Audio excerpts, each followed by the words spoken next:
how do you performance manage as a business owner, entrepreneur, broker owner, team leader, right? Wherever you find yourself, how do you performance manage your staff? How do you performance manage your agents? If it's something you've been struggling with, I got your back. All right. So this is something that a lot of entrepreneurs and leaders really struggle with because there's no blueprint for it, unfortunately, right? They don't teach it to you in real estate school. Like there's very few places that actually teach great leadership training, and specifically as it relates to performance management. And so this is something that I've learned in my 20 some years of leadership. And so it starts with, of course, as we talked about in another video, which if you haven't watched that one, go watch that one, about clear expectation setting at the onset. Okay, so your job, really your only job, right? You've only got a couple of jobs. One is to be crystal clear in what the vision is and what that person's part is to play in that vision. That's one of the only important jobs you got, and the other one is accountability, right? You're the chief accountability officer to ensure that everyone's sort of meeting that standard to hit that vision. What you want to do is train and evaluate first before you hire. So this is how you avoid problems on the back end. Okay, so you train and evaluate first, and then you hire. What do we mean by that? And so, for example, here at EXP, we have an incredible program called FastCap. All right. And this FastCap program is a behavioral modification program, right? It's more than just like production training. What we're doing is actually teaching agents what the habits are, the daily habits that they need to use and deploy to be successful. And we have the accountability piece. So really that's all FastCap is. It focuses on daily habits and accountability, those two things. And so why are we focused on those things? Well, the reason we're focused on that is because that's what it takes to help an agent to be successful in their real estate business, and it trains them on these things. And what a lot of our top brokerages that come here and a lot of our top teams will do here is now they've learned and they've taken the lumps that I took as well as a team leader, and many people do. I found out very quickly that my picker is broken. Right? Because I used to have this picker that I had, and it was like one of those, what do you call those sticks where you like find water, those witching sticks or whatever it is. And so like I would be able to point that at an agent, and then I could tell if that agent was going to be successful or was not going to be successful. And I learned very early on that my picker was broken, because like there was agents that I thought that were going to get here and I was going to train, they were going to be amazing and crush it and kill it, and they got here and they flopped. They did absolutely nothing. And on the other side, right, I've got agents that I thought like, this guy, I don't know, man, like, I'll take him, but I don't know. And so, and that person went on to freaking absolutely crush it. And so maybe you're like me as a team leader, as a broker owner, you're thinking about somebody right now, like, man, like maybe my picker's broken too, right? And so, but what we know is that behavior never lies. And what our top team leaders have done, because they've learned the same lumps, they've learned that their pickers are broken too. What they will do is they will not recruit directly to their team. They will recruit to FastCap. So they'll do their marketing, they'll put their stuff out and have folks that want to join their team. They'll interview with the agent. And then when they talk to the agent, they say, hey, great, it seems like you may be a fit for our team, but before you can join the team, we need to have you go through this FastCap program. You need to complete 100% of the tasks, the minimum task that they ask you to do. And when you come back to me having a 100% completion rate with your little diploma here, then you will be eligible to join the team. Now, that's just one thing. Again, if your company doesn't have something like that, that's cool. You need to have some sort of probationary cycle, some sort of try before you buy, right? Before you allow them on the team, you need to make sure that they have, number one, the daily practices, and number two, the accountability piece to be successful before you let them on the team. That's how you kind of circumvent these performance issues before they even arise. Now, even in the best case of scenarios, okay? So now we're kind of nipping in the bud going forward, but you may have some agents currently on your team at your brokers that are struggling. So how do we deal with that? How do we performance manage? Maybe it's a staff member, right? Maybe you got some staff that you're struggling with. And so once you've painted that picture, the very clear vision, and again, watch that other video if you want to go deeper on that piece, but paint that crystal clear vision on what it is that that they are supposed to be doing, and make sure that they're checking all the boxes. And once you've done that, if that person is still failing to perform, let's say it's 10 appointments, okay? Let's say you have on for your team as a team leader, hey, listen, whatever that standard is, let's call it 10, right? I want you to do 10 appointments a week or whatever. All right, gotta do 10 appointments a week. Everybody knows that the expectation, the goal is for you to do 10 listing presentations, go on 10 listing appointments per week.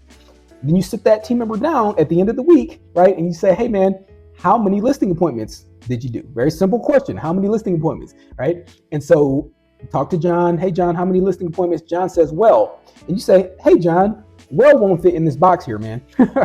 There's nothing in here for well, right? It only takes what? Numbers, right? A friend of mine, Jim Rohn, my mentor, said, listen, the reason why they made those boxes so small on a spreadsheet is so that a story won't fit. The only thing that fits in this little box is a number. But guess what? The number tells me the whole story. And so you're supposed to do 10, you did 8. Okay, that tells me a story. You're supposed to do 10 and you did 10. That tells me a story. You were supposed to do 10 and you did 15. That tells me the whole story. Tells me everything I need to know, right? And so I don't need a story. I just need the number. You're supposed to do 10. How many did you do, John? John did 7.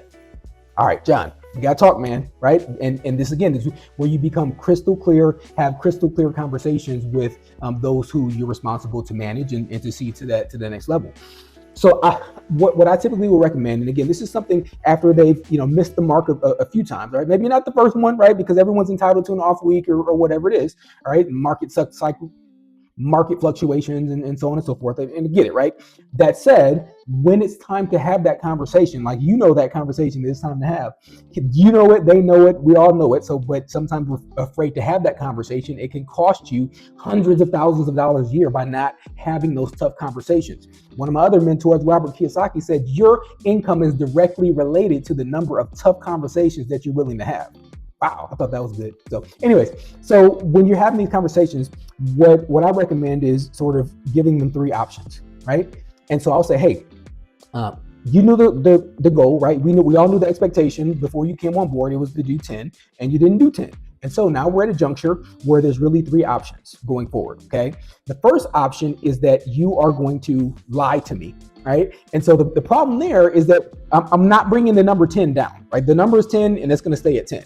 So either you are going to tell me that you're going to get to 10, but you're lying, right? And you're not going to do it. And so you say, hey, I'm going to do 10 and I can get it there and I'll be there next week, and then you won't. And so if that happens, I want you to understand that you're going to be cut from the team, right? Just transparency. Or, I'm going to have to let you go, right? If it's a staff member, whatever. Hey, listen, we're going to have to let you go, right? If you don't hit that number. It's very simple. And so that's option number 1. You're going to say you're going to do it, but you're not going to do it. And by the way, if we transition you, like everything is by the book and we have our independent contractor agreement and we're going to follow the terms strictly, and there's no chance for you to get back on the team, because at that point, I don't trust you, right? There's a problem. And so that's road number 1, okay? There's also road number 2. Road number 2 is what I hope that you choose, which is, hey, you're going to tell me, hey, I'm going to do 10, Tony. And then you're going to do 10, and then I'm going to lock arms with you. I'm going to ensure that you get the 10. I'm going to make sure you have every tool, every tech, everything that you need to be successful so that you get your 10. And then we'll never talk about this ever again. All right. You never talk about it again. And so we'll forget about it, water under the bridge. You hit 10 every week or every month or whatever the goal is from here on out. And we never have to think about it. And so that's the ideal scenario. Now, there's a third road as well. And so the third road is you look at it and you say, hey, Tony, upon reflection, man, like, I just don't think that this is for me. Like, I don't think I'm going to be able to hit 10. Like, it's really not, like, I've been trying, but it's not for me.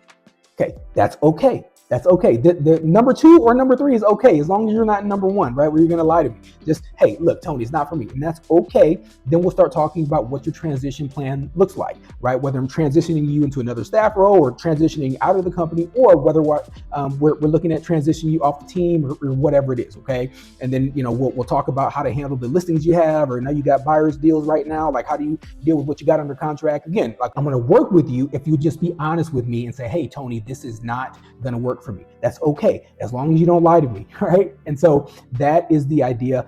And by the way, you don't let them make the decision on that day, in that time. I recommend having this conversation on a Friday. When you have the conversation on a Friday, and so, hey, listen, Johnny, you cannot make that decision today. I'm not accepting anything today.